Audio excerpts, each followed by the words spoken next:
Yang ingin saya bicarakan dalam buku Wahabi Gagal Paham. Yang ingin saya bicarakan dalam buku Wahabi Gagal Paham. Mengapa kita ini perlu menanggapi syubhat-syubhat orang-orang Wahabi? Itu mengapa?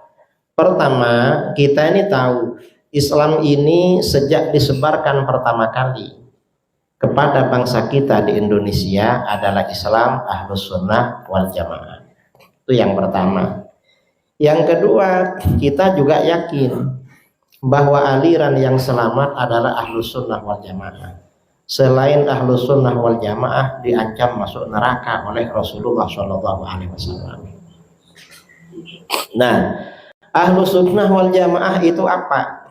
Kalau di Indonesia, ciri khasnya Ahlus Sunnah wal Jamaah di dalam fikih mengikuti mazhab Imam Syafi'i. Akidahnya Imam Abdul Hasan Al-Asy'ari, tasawufnya Imam Junaid Al-Baghdadi dan Imam Al-Ghazali. Ini di Indonesia. Kalau secara umum berbicara Ahlus Sunnah wal Jamaah, apa sebenarnya Ahlus Sunnah wal Jamaah itu? Kalau berbicara Ahlus Sunnah wal Jamaah, maka kita perlu membaca beberapa hadis yang berkaitan dengan perpecahan umat.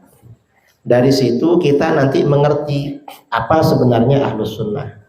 Misalnya hadis pertama, hadis riwayat Imam Abu Dawud dan At-Tirmidzi dari Irbad bin Sariyah. Rasulullah SAW bersabda, innahu may ya'ish ba'di fasayara ikhtilafan katsira. Sesungguhnya siapa yang hidup sepeninggalku maka akan melihat perbedaan yang banyak. Jadi sabda Rasulullah, nanti setelah aku meninggal banyak perbedaan. Rasulullah bilang banyak, saudara, bukan bilang 2 atau 3. Banyak sekali. Nah, kalau banyak perbedaan, apakah kita bebas ikut mana saja? Gak bebas. Di sini, kalau banyak terjadi perbedaan pendapat, maka petunjuk dari Rasulullah, fa'alaikum bisunnati wa sunnatil khulafa'ir rasyidin. Maka berpeganglah kalian atas sunnahku, berpeganglah kalian pada sunnahku dan sunnah khulafa'ir rasyidin. Nah, golongan yang berpegangan dengan sunnah Rasul dan sunnah khulafa'ur rasyidin kemudian hari disebut dengan golongan Ahlus Sunnah wal Jamaah. Ahlus Sunnah itu artinya pengikut sunnah Rasul dan sunnah khulafa'ur rasyidin. Kemudian jamaah itu nanti di belakang. Dalam hadis lain riwayat Imam At-Tirmidzi, Rasulullah SAW bersabda, sataftariku ummati ala 73 millah. Umatku akan pecah menjadi 73 golongan. Bayangkan saudara, pecahnya 73. Seandainya di Sulawesi ada 10, betapa ributnya Sulawesi. Padahal di Sulawesi baru ada 2 atau 3. Apa? Wahabi, Syiah. Ini baru 3 dah ribut ini. Kalau misalnya ada 10 di sini, kira-kira gimana? Rasulullah bilang ada 73. Ada 73 itu gimana? Kulluha fitnar illa millatan wahidah. Semuanya akan masuk neraka kecuali satu golongan. Artinya, ketika terjadi perpecahan, kita gak boleh sembarangan ikut. Jangan-jangan yang diikuti ini masuk yang ke neraka itu. Kita harus ikut yang satu golongan. Para sahabat bertanya, siapa satu golongan yang selamat? Baginda menjawab, ma'ana alaihi wa ashabi. Golongan yang mengikuti ajaranku dan ajaran para sahabatku. Nah, golongan ini kelak disebut dengan Ahlus Sunnah wal Jamaah. Ahlus Sunnah itu pengikut sunnah Rasul dan sunnah Khulafa'ur Rasyidin. Wal Jamaah ini pengikut jamaah para sahabat, perkumpulan para sahabat. Kemudian hadis ketiga. Hadis ketiga penyempurna, riwayat Ibnu Majah dari Anas bin Malik radhiyallahu anhu. Rasulullah SAW bersabda, Inna ummati la tajtami'u ala dhalalah. Sesungguhnya umatku tidak akan bersepakat di atas kesesatan. Artinya apa? Umat Islam ini punya keistimewaan. Kalau ulamanya bersepakat, kesepakatan itu pasti benar. Karena pasti benar, maka sifatnya mengikat, wajib ikut kesepakatan itu. Kalau melanggar kesepakatan itu, maka berarti tersesat. Ini dalam ilmu fikih, dalam ilmu usul fikih disebut dengan konsep ijma' ulama. Berarti ahlus sunnah wal jamaah, jamaah itu diantara maknanya mengikuti ijma' ulama. Gak ikut ijma' ulama berarti aliran sesat. Itu kalau para ulama berijma'. Kalau gak berijma' bagaimana? Fa idza ra'aitum ikhtilafan. Apabila kamu melihat perbedaan pendapat, fa'alaikum bis-sawadil a'zam. Kalian harus berpegangan dengan golongan mayoritas. Jadi ketika banyak perbedaan pendapat, kita diperintahkan ikut golongan mayoritas. Berarti kalau begitu ahlus sunnah wal jamaah harus golongan mayoritas. Berarti begitu. Dari ketiga hadis ini bisa diambil kesimpulan beberapa kriteria ahlus sunnah wal jamaah. Apa saja? Pertama, mengikuti sunnah Rasul. Kedua, mengikuti sunnah khulafaur rasyidin.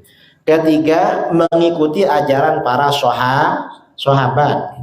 Keempat, istiqomah mengikuti ijma' ulama. Kelima, merupakan golongan mayoritas. Ini saudara kriteria ahlus sunnah wal jamaah.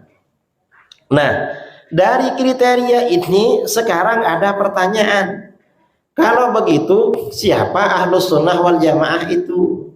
Dari sini para ulama kita memberikan kesimpulan ahlus sunnah wal jamaah adalah mayoritas umat Islam di mana di dalam urusan agama mengikuti konsep bermadhab. Bagaimana madhabnya? Di dalam fikih mengikuti salah satu madhab yang empat, yaitu Hanafi, Maliki, Syafi'i, Hambali. Itu dalam fikih. Kalau dewasa ini ada kelompok tidak ikut mazhab empat, kata para ulama kita berarti aliran sesat. Atau anti mazhab berarti sesat juga. Ini dalam fikih. Kemudian dalam akidah mengikuti salah satu dari dua mazhab. Mazhab Asy'ari, mazhab Maturidi. Kalau keluar dari Asy'ari Maturidi berarti aliran sesat. Nggak sama dengan Asy'ari Maturidi berarti sesat. Kemudian dalam tasawuf mengikuti mazhab Imam Junaid al-Baghdadi. Kalau nggak ikut mazhabnya Junaid al-Baghdadi berarti tasawufnya tidak muktabar, tidak diakui. Atau anti tasawuf, nggak mau sama tasawuf berarti aliran sesat. Ini kriteria ahlus sunnah wal jamaah. Di Indonesia ahlus sunnah wal jamaah ini khas. Apa khasnya? Di dalam fikih mazhabnya Syafi'i, di dalam akidah mazhabnya Asy'ari, dalam tasawuf Junaid al-Baghdadi. Tarekatnya bermacam-macam. Kalau orang Bantaeng katanya tarekatnya Naqsyabandiyah. Entah apa Naqsyabandiyah Khalidiyah, apa Mulhariyah, atau Naqsyabandiyah yang lain. Karena Naqsyabandiyah itu banyak cabang-cabang. Wallahu a'lam. Ini namanya ahlus sunnah wal jamaah. Nah, persoalan kita dengan Wahabi dalam konsep ahlus sunnah wal jamaah tadi, masalah bermadhab. Wahabi yang berkembang sekarang, terutama di Indonesia, juga ini pengaruh dari Timur Tengah, ya, dari Saudi Arabia. Perbedaannya dengan kita apa kalau di dalam fikih? Kalau yang berkembang di Indonesia sekarang, Wahabi ini paling tidak ada dua kelompok. Ada Wahabi Saudi Arabia yang mengklaim mengikuti mazhab Hambali. Tapi mengikuti Hambali tidak secara penuh. Karena banyak persoalan-persoalan Wahabi Saudi keluar dari mazhab Hambali.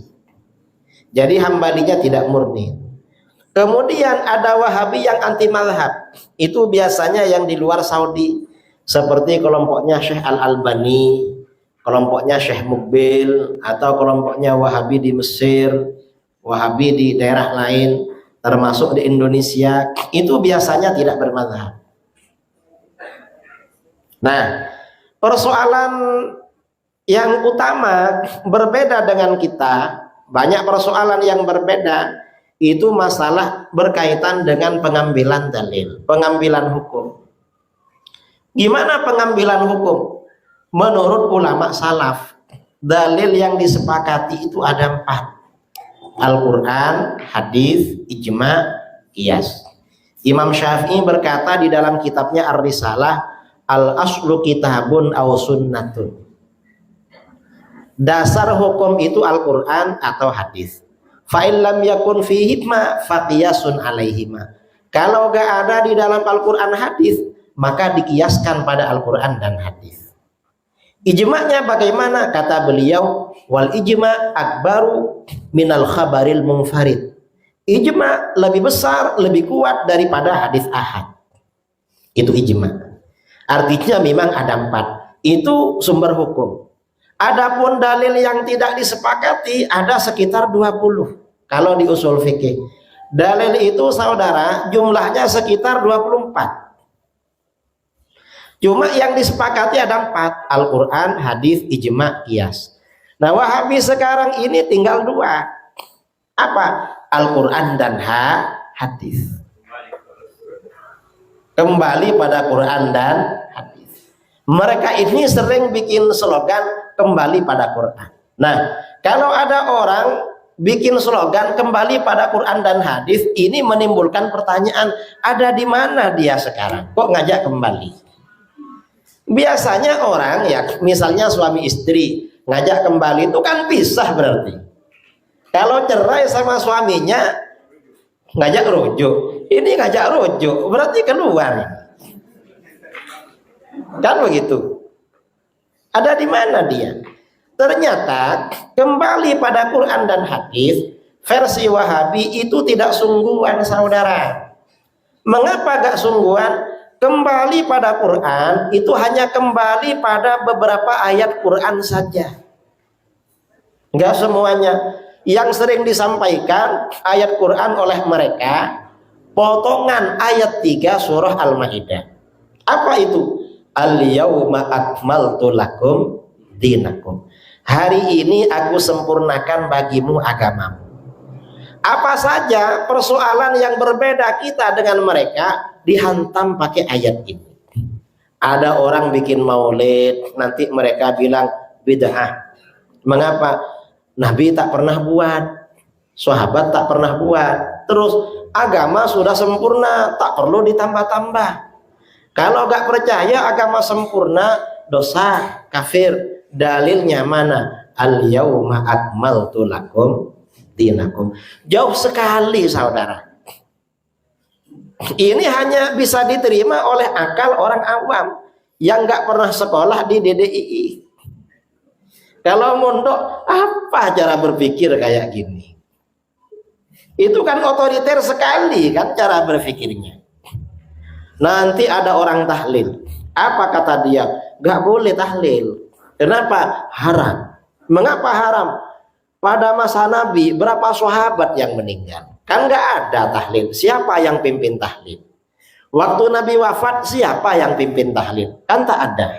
Terus agama sudah sempurna, tak perlu ditambah-tambah. Kalau nggak percaya agama sempurna, dosa. Dalilnya mana? Al-yauma akmaltu lakum dinakum.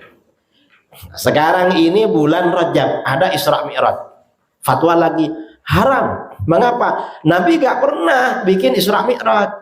Kalau memang pernah, siapa ustadz yang diundang untuk ceramah? Kan tidak ada. Agama sudah sempurna, tak perlu ditambah-tambah. Kalau gak percaya agama sempurna, haram, kafir. Dalilnya, al-yauma akmaltu lakum. Semuanya al-yauma akmaltu. Padahal kita belajar kitab fikih. Di kitab fikih dari awal sampai akhir, gak ada ulama fuqaha yang berdalil dengan al-yauma akmaltu. Nah, kelompok yang ngajak kembali Al-Quran dan Sunnah ini, al-yauma akmaltu ini dijadikan kunci Inggris. Saudara tahu kunci Inggris? Jadi kalau bautnya itu besar dibesarkan, kalau kecil dikecilkan. Macam seperti itu. Nah, saya pernah ceramah di depan mereka di Solo tahun 2015. Saya bilang, agama memang sudah sempurna, cuma otak kamu belum sempurna. Mengapa? Yang dimaksud agama sempurna bukan seperti itu kata para ulama. Yang dimaksud agama sempurna maksudnya dalil-dalilnya sempurna. Ada kalanya dalil-dalil umum, ada kalanya kaedah-kaedah umum. Artinya apa? Ya Al-Quran, hadis, ijma, qiyas itu maksudnya. Enggak bisa main sedikit-sedikit al-yauma akmaltu lakum.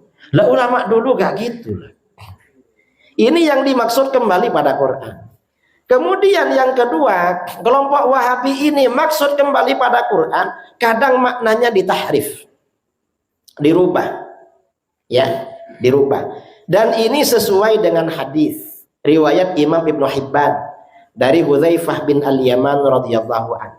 Kalau Wahabi itu suka merubah makna hadis, makna Al-Quran. Gimana dalam hadis itu? Rasulullah SAW bersabda, innama atakhawwafu alaikum rajulun qara'al Quran. Sesungguhnya sesuatu yang aku khawatirkan pada kalian adalah seorang laki-laki yang baca Quran. Baca Quran ini bagus, pahalanya besar, dianjurkan. Tapi orang ini baca Quran, Rasulullah malah khawatir, bahaya. Baca Quran bahaya. Mengapa bahaya? Dalam hadis ini dikatakan, hatta idza ru'iyat bahjatuhu alaih, hingga ketika orang itu kelihatan indah karena Al-Quran. Kok indah karena Al-Quran? Mungkin dia hafid Quran atau sebagian Quran, suaranya merdu, fasih, ketika menjadi imam jamaahnya senang. Nah, setelah dia indah karena Al-Quran, wasara ridaan lil Islam, dan dia menjadi penolong Islam.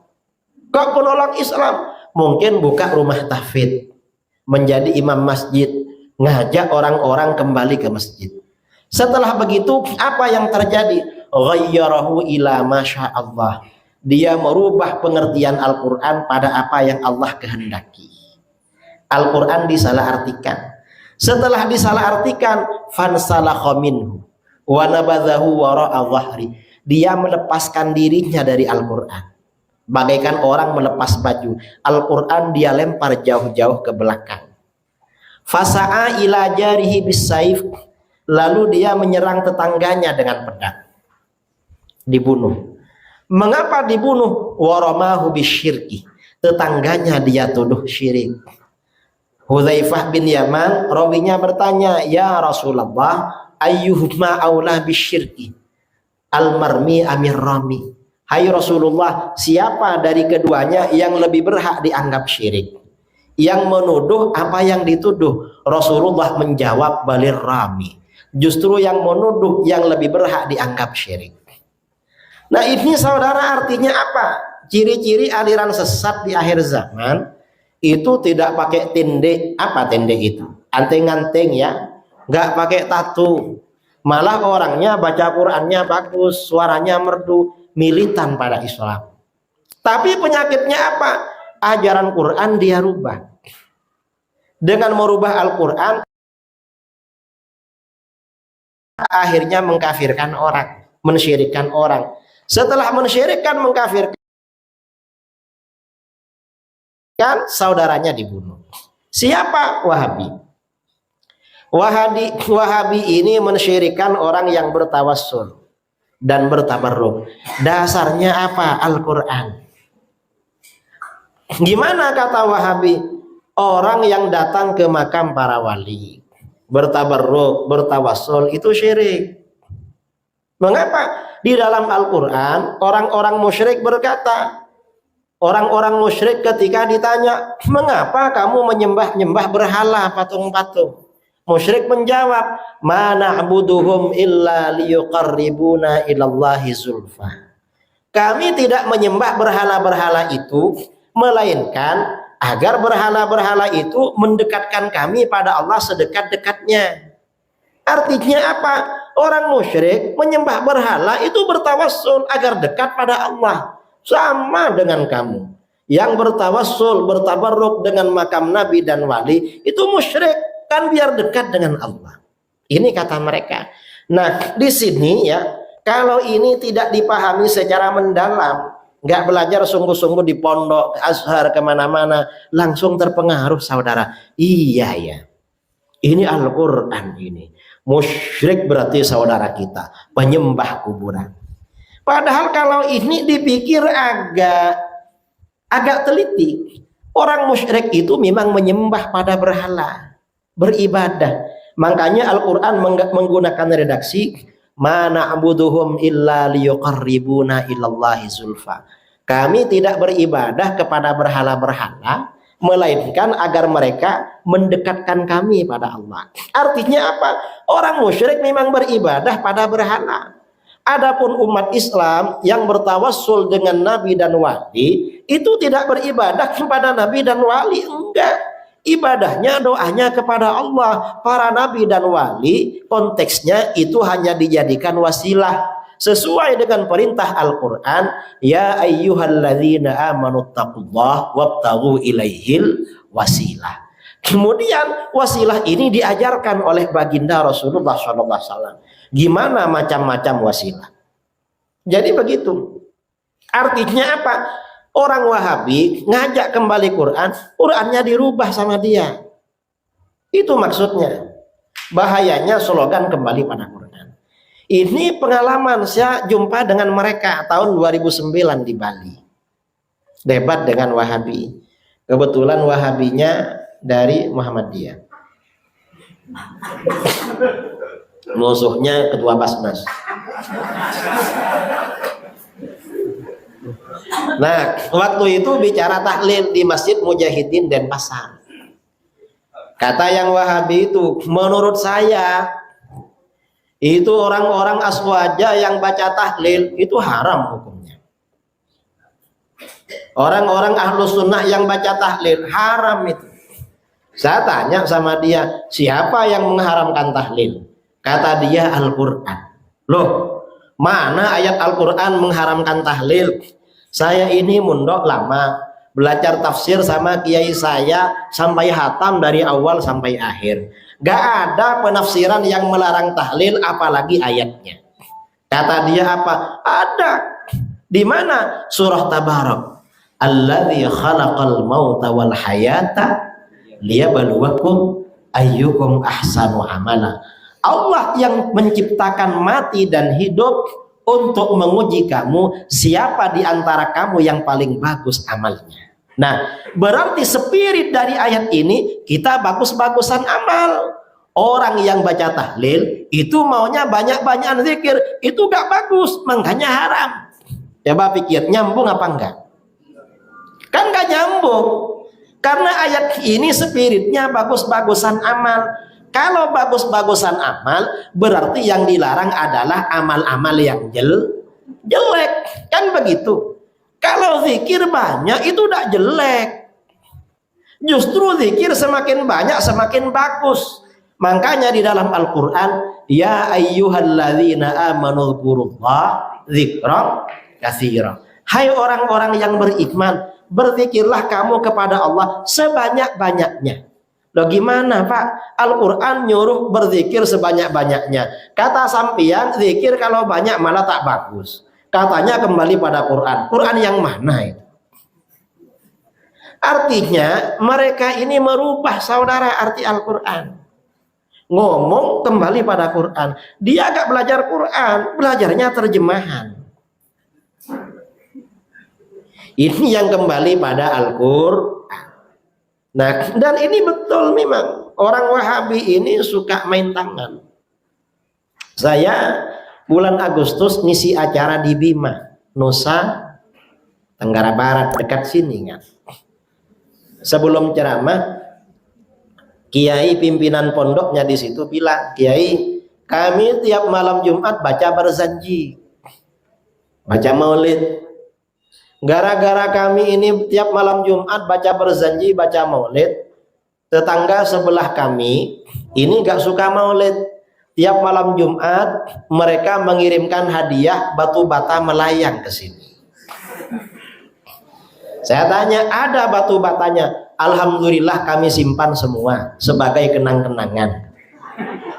Nah, setelah saya ceramah, saya bilang, saya sampaikan hadis ini. Beruntung tetangga saudara punya batu bata. Coba mereka punya bom, kira-kira dihadiahkan apa enggak? Karena yang seideologi dengan mereka menjadi ISIS, tetangganya dibom. Ini namanya kembali pada Al-Qur'an, kembali pada hadis. Kembali pada hadis ini juga gak sungguh-sungguh saudara. Alhamdulillah ya, ketua NU entah datang sebagai ketua NU apakan depan. Ya, lanjut. Yang kedua ya, kembali pada hadis. Kembali pada hadis ini bukan kembali kepada kitab-kitab hadis semuanya seperti yang dipahami ahli hadis, bukan. Kalau kita teliti, hadis yang sering mereka sampaikan itu dua. Apa? Yang pertama hadis kullu bid'atin dhalalah. Apa saja dalilnya itu? Ada orang bikin maulid haram. Mengapa? Nabi tak pernah buat. Berarti bid'ah. Dalilnya kullu bid'atin dhalalah. Nanti ada Isra Mi'raj, gak boleh itu. Nabi gak pernah buat perkara baru. Dalilnya kullu bid'atin. Semuanya saudara kullu bid'atin. Lalu mereka ngakunya apa? Ahli hadis. Saya debat dengan mereka tahun 2012 di Balikpapan. Akhir 2011 di Balikpapan. Ngaku ahli hadis. Saya sampaikan, mayoritas umat Islam mengakui bid'ah hasanah, hadisnya banyak. Lebih 300 hadis. Kamu nggak mau bid'ah hasanah, hadisnya cuma satu. Yang ikut hadis siapa? Kamu yang ikut satu, apa umat Islam yang hadisnya lebih 300? Diam dia. Kita sampaikan hadis-hadis bid'ah hasanah. Setelah itu bagaimana? Saya bilang, berarti kamu bukan pengikut ahli hadis. Pengikut siapa, Gus? Ahli hadas. Dan itu hadas akbar. Mereka ini ngakunya ahli hadis, saudara. Ini hadis yang sering disampaikan. Hadis yang kedua apa? Hadis yang kedua, hadis riwayat Muslim, orang tua Nabi masuk neraka. Ini mereka. Kalau mayoritas ahli ilmu, mayoritas ulama nggak berani bilang orang tua Nabi masuk neraka. Mengapa? Hadis ini hadis ahad, bertentangan dengan ayat Al-Quran. Di dalam Al-Quran ayat-ayat banyak sekali. Seperti wa ma kunna mu'azzibina hatta nab'atsa rasulah. Kami tidak akan mengazab sehingga kami mengutus seorang rasul. Berdasarkan ayat ini kata para ulama, orang-orang ahlul fatrah. Ahlul fatrah itu orang-orang yang jauh dari masa kenabian sebelumnya, seperti penduduk Mekah sebelum Nabi diutus, dan tidak mengikuti kenabian berikutnya, itu selamat di akhirat. Dasarnya ayat ini, wa ma kunna mu'adzibin, Al-Quran. Ini maksudnya kembali pada Quran dan hadis. Nggak sungguhan. Adapun amalan-amalan yang kita lakukan banyak dianggap melanggar Al-Quran dan hadis. Padahal nggak melanggar, saudara, betul. Ini contoh ya, sama Wahabi. Ini masalah khilafiyah antar mazhab. Contohnya apa? Qunut subuh. Qunut subuh ini ada dua mazhab berbeda. Kalau menurut mazhab Maliki dan Syafi'i, qunut subuh hukumnya sunnah. Mazhab Syafi'i lahir di Mekah, Maliki lahir di Madinah. Menurut mazhab Hanafi dan Hambali, qunut subuh itu makruh. Nah, orang Wahabi menyikapi qunut subuh ini berbeda. Untuk Wahabi yang tinggal di Indonesia, Karena orang Indonesia ini mazhabnya Syafi'i, kunut subuh, mereka agak kunut subuh. Yang kunut dibilang bid'ah. Lalu orang Wahabi yang tinggal di Pakistan dan Afghanistan, karena di sana mazhabnya Hanafi, Hanafi gak kunut subuh, Wahabi malah baca kunut subuh. Mengapa? Yang gak kunut bid'ah katanya. Bingung kita dengan mereka.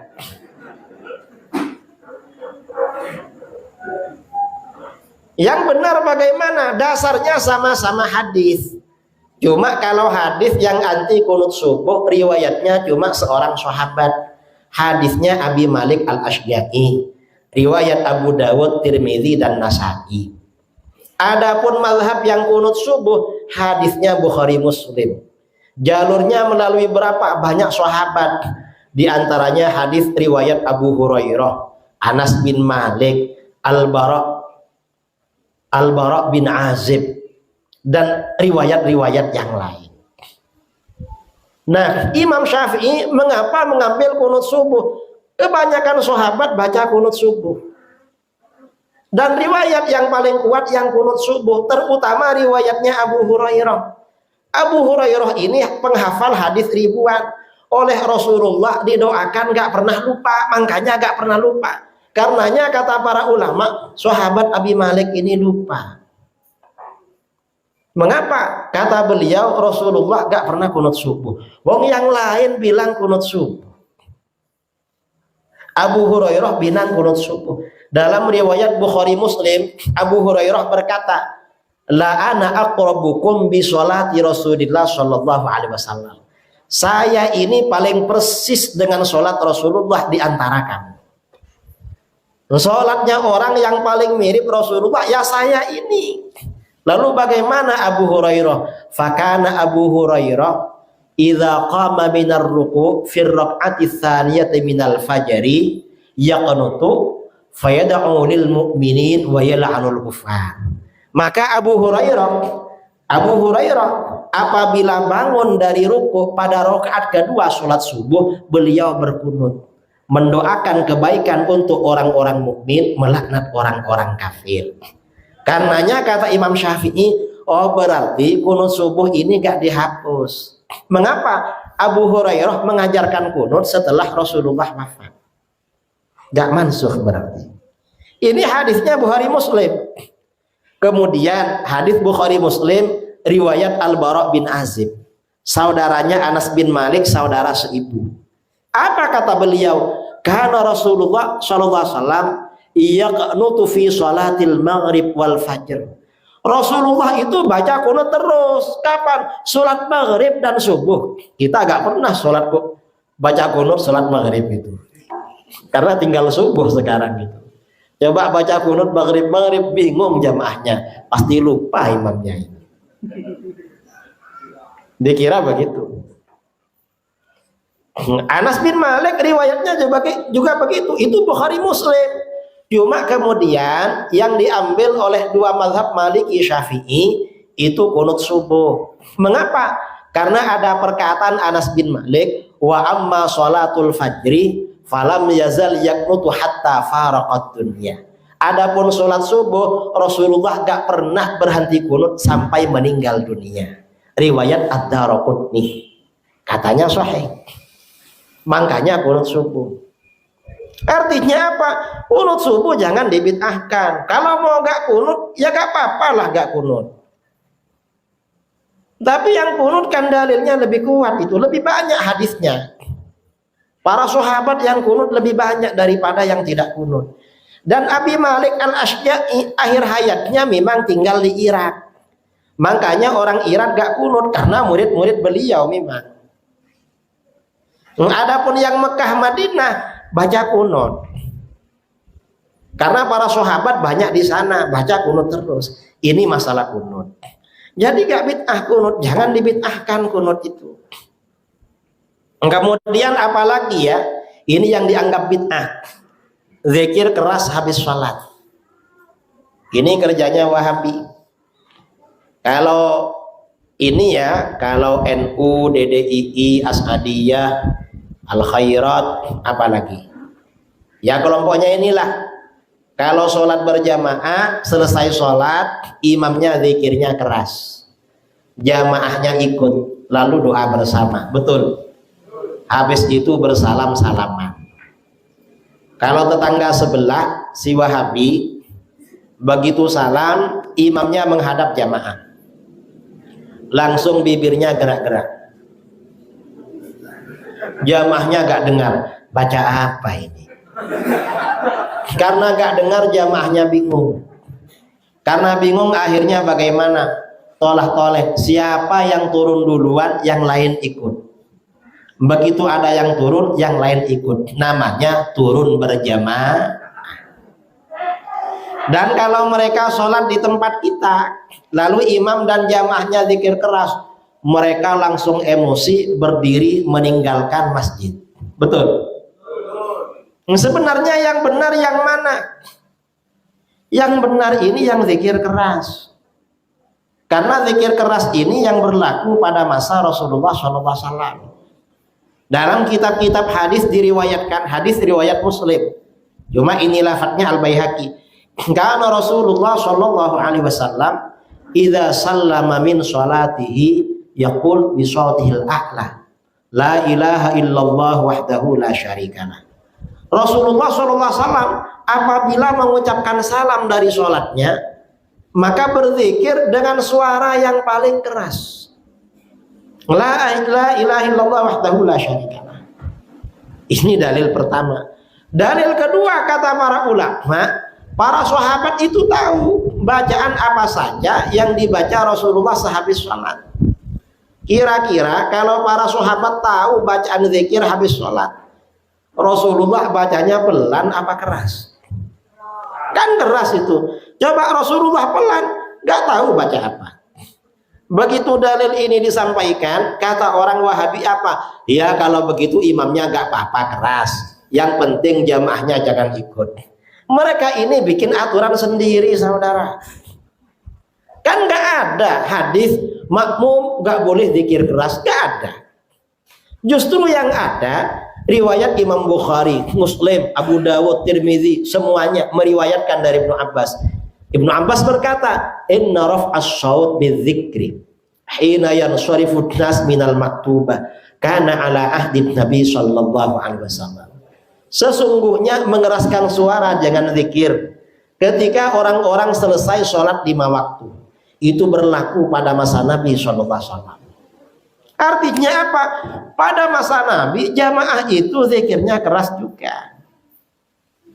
Imamnya zikir keras, jamaahnya juga zikir keras. Jangan dikira gak keras itu. Kalau mendengar zikir keras, Wahabi langsung pergi.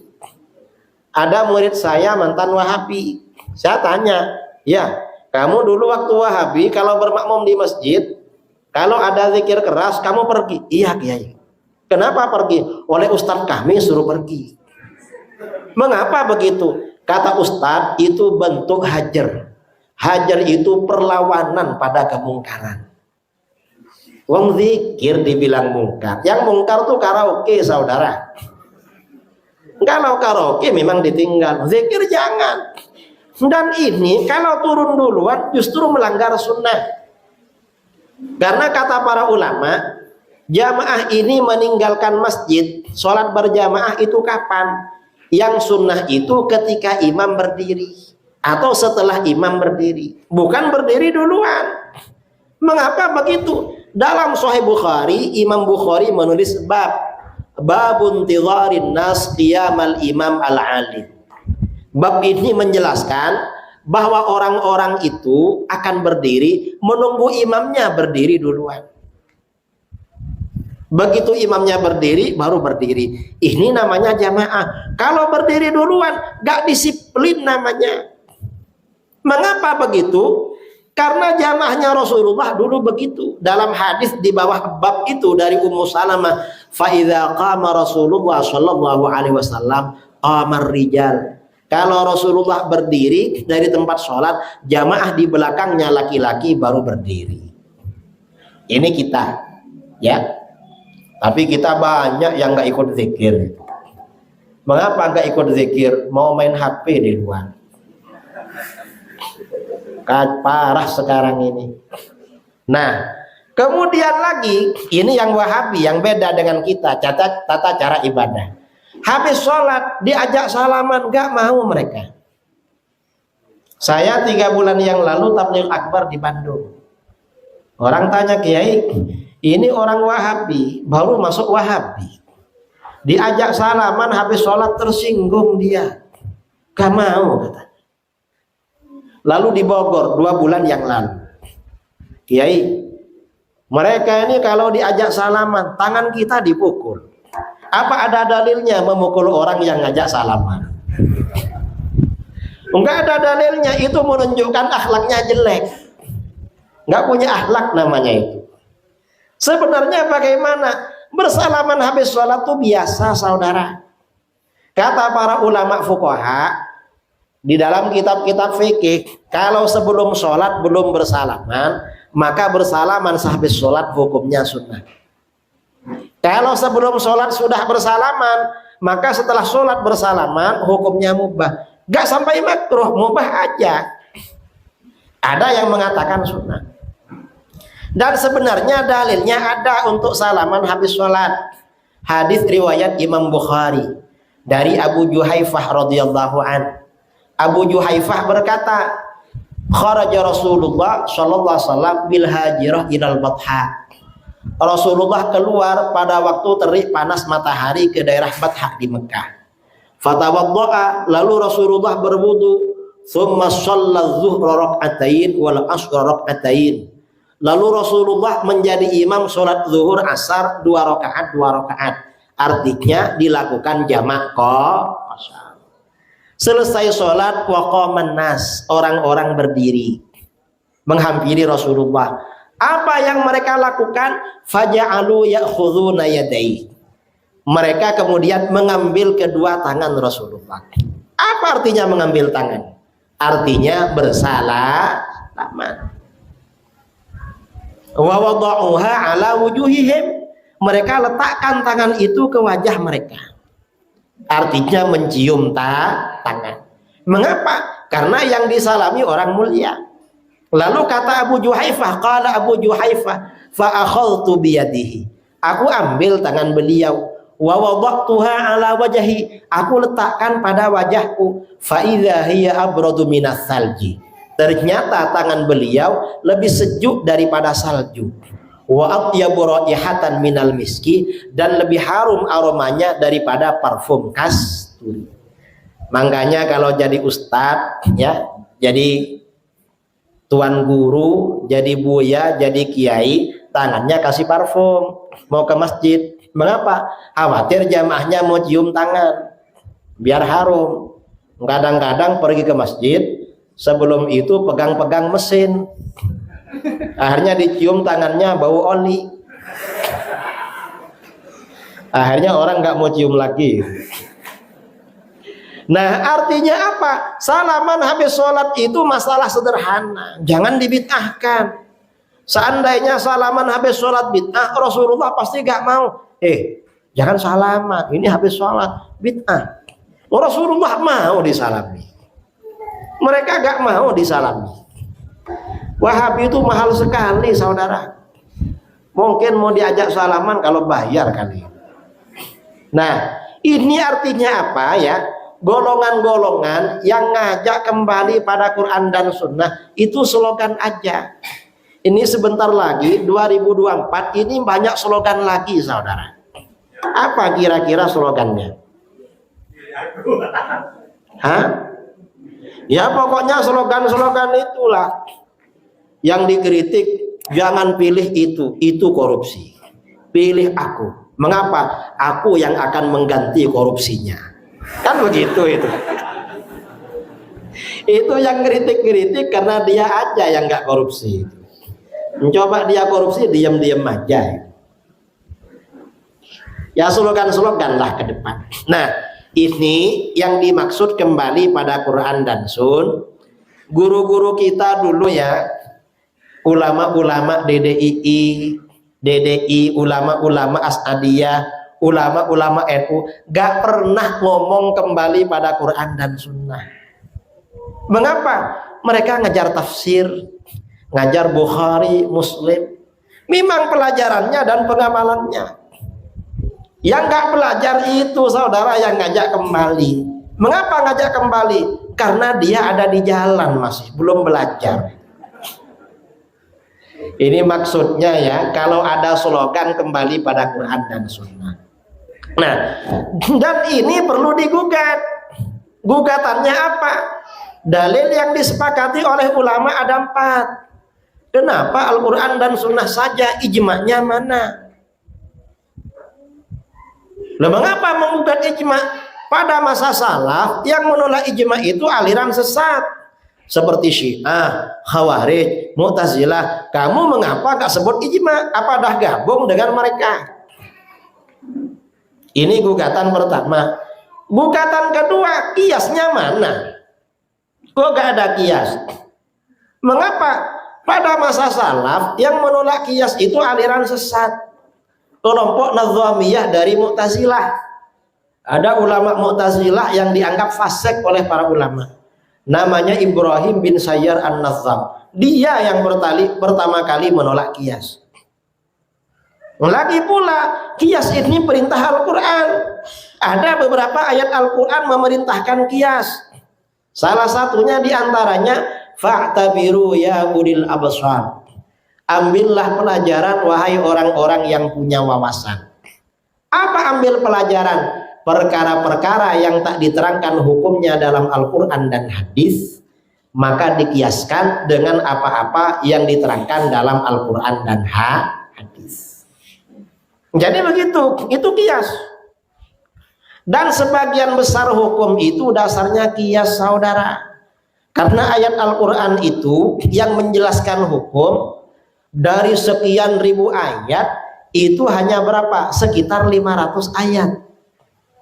Hadis-hadis yang membicarakan hukum juga sekitar itu. Sementara fatwa ulama jumlahnya berjuta-juta. Kok bisa ayat dan hadisnya sekitar 1000, fatwanya berjuta-juta? Sebagian besar itu dasarnya kias. Kalau nggak ada kias bahaya saudara. Mengapa? Hukum itu dasarnya kias. Ini contoh kalau nggak ada kias.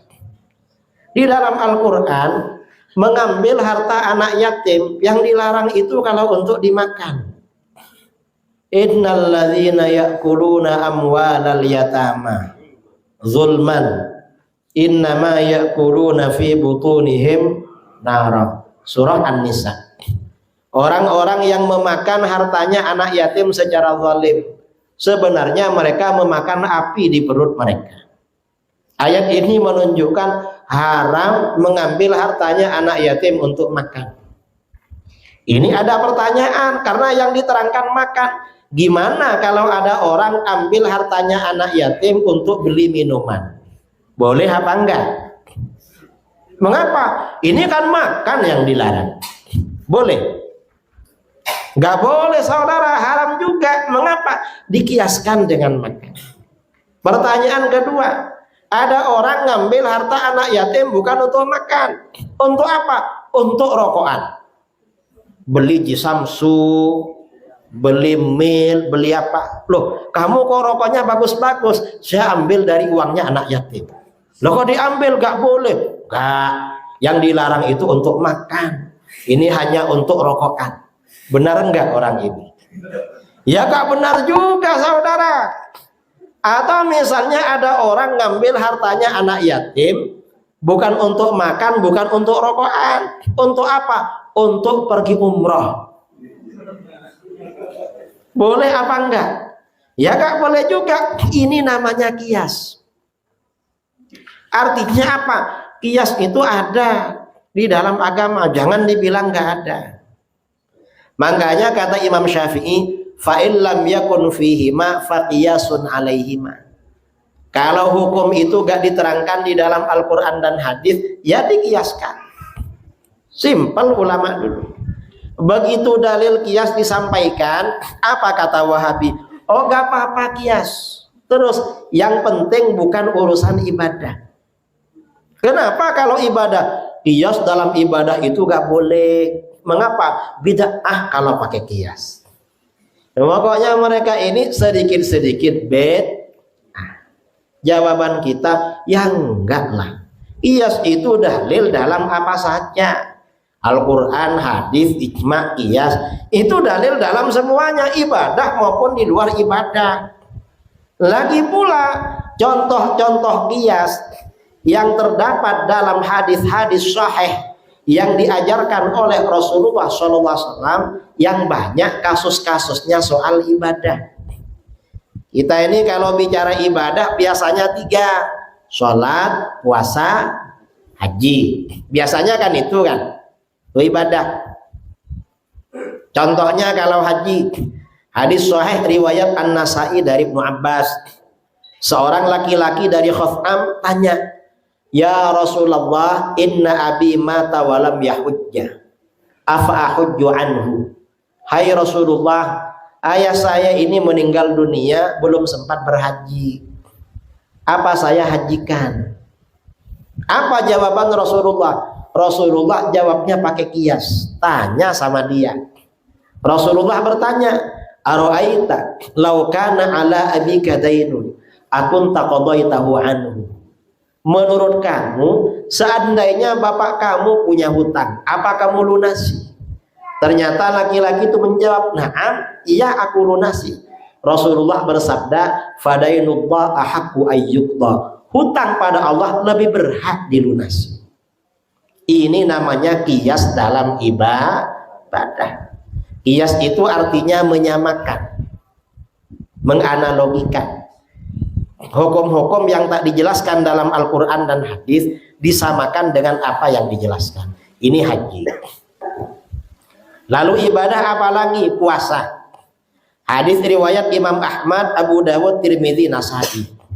Dari Umar bin Al-Khattab, hadisnya sahih. Sayyidina Umar berkata, "Hasyashtu yauman faqabbaltu wa ana sha'im." Suatu hari saya senang sekali. Karena senang sekali aku cium istri saya, padahal saya lagi puasa. Laki-laki ini kalau senang saudara hormonnya naik. Kalau naik syahwatnya bangkit. Kalau bangkit walaupun puasa dicium istrinya. Kalau gak tahan. Tapi kalau sumpek hormonnya turun. Kalau turun syahwatnya tidur. Dan jangan sering-sering sumpek kalau laki-laki, bisa impoten. Akhirnya apa? Kalau sudah impoten, mestinya waktu libur atau malam-malam menemani istrinya. Akhirnya apa? Dia pergi ke pantai atau ke sungai memancing ikan. Makanya orang-orang yang mancing biasanya orang sumpek itu. Kemarin ada yang tanya pada saya, "Kiai suka mancing." Saya gak sumpek diajak mancing. Betul. Betul saudara. Entah yang di sini. Tapi kalau terlalu senang bahaya juga laki-laki. Kenapa? Kawin lagi itu kalau senang. Perlu laki-laki dikasih susah-susah dikit biar gak kawin lagi. Caranya gimana? Istrinya marah-marahin. Nah, lalu apa? Kata Sayyidina Umar, "Fa'ataitu Rasulullah sallallahu alaihi wasallam faqultu." Aku mendatangi Rasulullah, aku bertanya, "Ya Rasulullah, laqad shana'tul yauma amran 'azima." Hai Rasulullah, hari ini saya benar-benar melakukan kesalahan besar. Salah apa? Qabbaltu wa ana sha'im. Saya tadi mencium istri padahal saya puasa. Gimana puasa saya? Ini untuk puasa depan ini. Ternyata apa? Rasulullah jawabnya pakai qiyas. Apa kata Rasulullah? Rasulullah bertanya. Rasulullah ini saudara kalau ditanya jawabannya mendidik. Kata beliau, "Ara'aita law tamat matta bima'in wa anta sha'im." Menurut kamu, seandainya kamu berkumur dengan air padahal kamu lagi puasa, gimana puasa kamu? Ternyata kata Umar, "La ba'sa ya Rasulullah." Gak apa-apa, kan cuma berkumur, jabatan. Lalu apa kata Rasulullah? Rasulullah bersabda, "Falima idzan." Kalau begitu kenapa dengan mencium? Artinya apa? Mencium istri hukumnya sama dengan berkumur, yaitu gak batal puasa.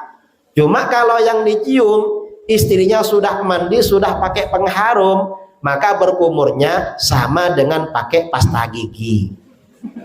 Kalau berkumur sama pasta gigi makruh saudara, karena segar habis itu.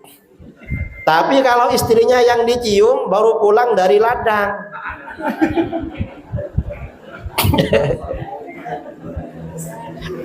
atau pulang dari mana?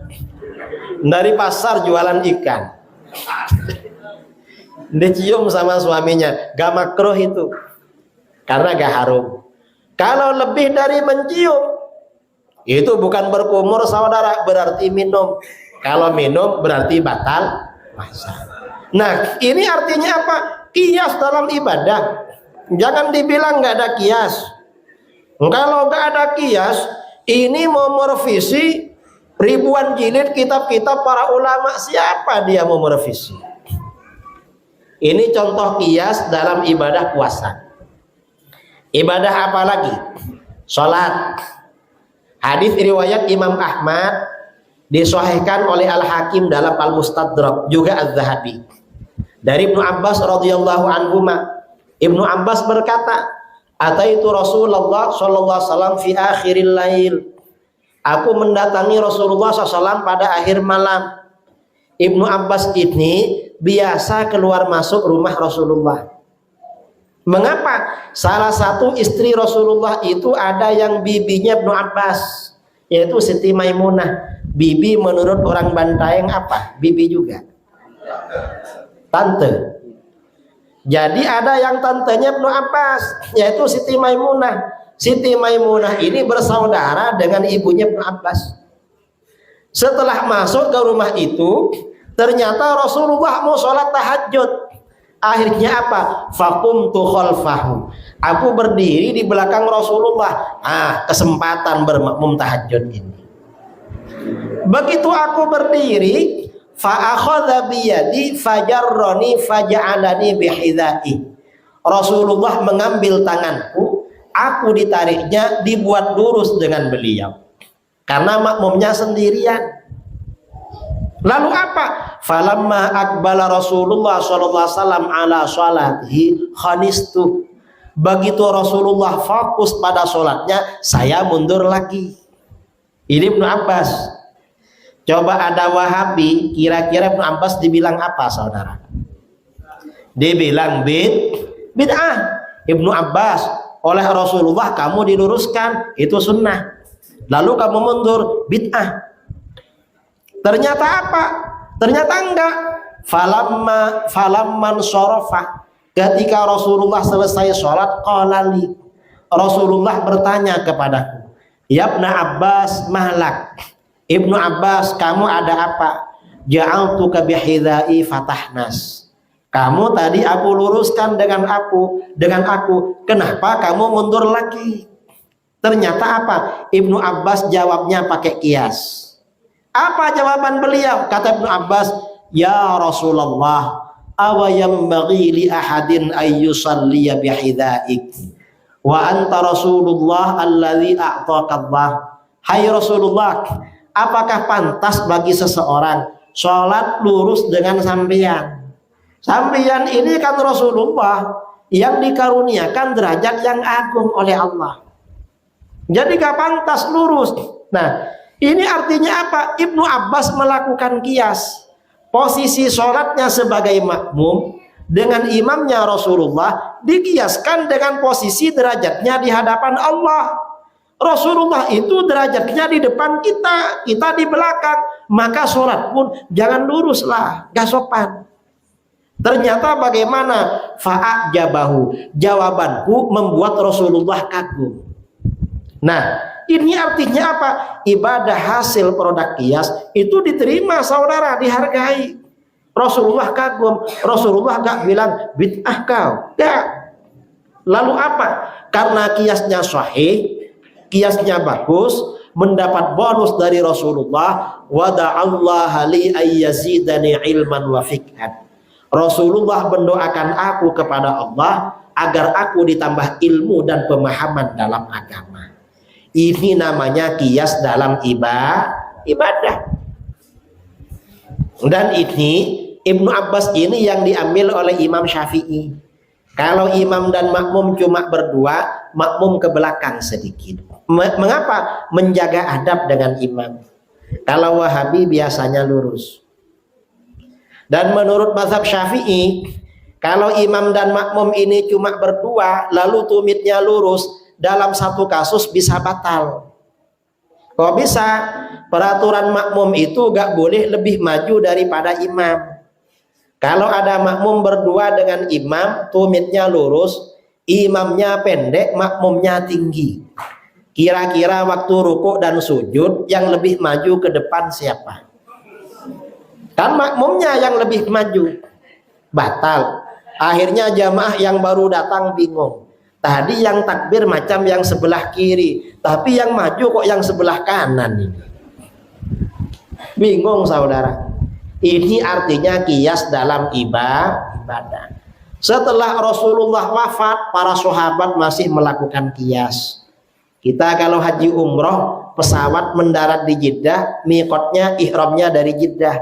Itu kias saudara. Masa Rasulullah gak ada orang ihram dari Jeddah. Itu dikiaskan dengan daerah lain. Itu haji. Sholat juga begitu. Pada masa Rasulullah, sholat bencana yang ada itu sholat gerhana matahari, gerhana bulan. Ternyata pada masa sahabat, begitu terjadi gempa, sebagian sahabat sholat sunnah baca istighfar. Makanya kita kalau ada gempa, dianjurkan ambil wudhu, lalu sholat sunnah 2 rakaat baca istighfar. Di dalam kitab-kitab fikih. Cuma mazhabnya orang sekarang, kalau ada gempa langsung buka HP, lalu menulis story dan status. Di daerah saya terasa gempa. Bagaimana di daerah kamu? Itu amalan sunnah masa sekarang. Betul. Bid'ah ya. Nah, ini saudara ya kias. Sholat itu dikiaskan. Nah, kemudian lagi ini yang terjadi di Indonesia. Di Indonesia ini dari dulu penganut mazhab Imam Syafi'i. Kalau mazhab Imam Syafi'i, azan Jumat berapa kali? Azannya 2 kali. Sekarang ini banyak orangnya aswaja azannya sekali. Saya kemarin di Riau, saya marah-marah. Kenapa 1 kali azannya? Diam mereka. Jangan sekali, 2 kali. Kenapa 2 kali Kiai? Di dalam Sahih Bukhari, azan pertama tambahan dari Sayyidina Utsman. Sayyidina Utsman itu khulafaur rasyidin.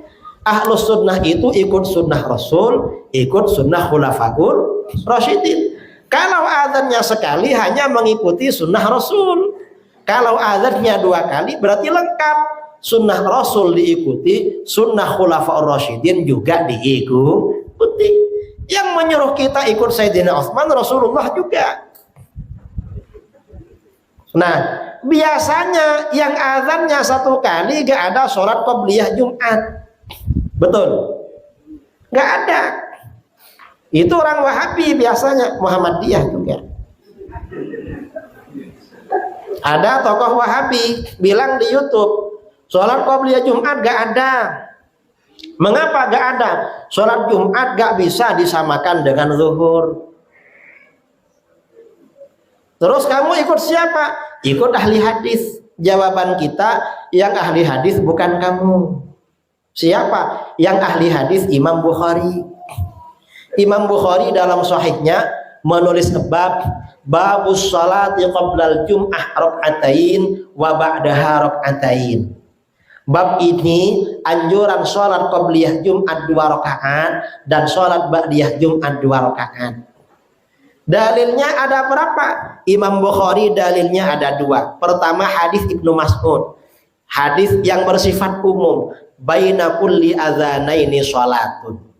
antara setiap adzan dan iqamah ada sholat sunnah. Ini sholat qobliyah, berarti sholat maktubah apa saja ada qobliyahnya. Jumat maktubah ada qobliyahnya. Yang kedua, hadisnya Ibnu Umar tentang sholat zuhur. Gimana kata Abdullah bin Umar? Karena Rasulullah Shallallahu Alaihi Wasallam yusalli qabla zuhri rak'atain wa ba'daha rak'atain.